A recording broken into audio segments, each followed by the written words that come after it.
how to fix family pairing on your TikTok app. Hi guys, in this video I will show you how to use family pairing on your TikTok app easy and quick.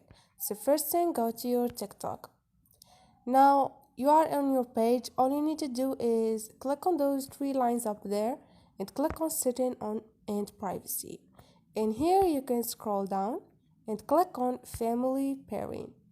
What this is mean is you can set a limit on your teen's watch time or limit content that isn't suitable for your teen or manage your privacy safety settings, whatever you want. Just click on continue.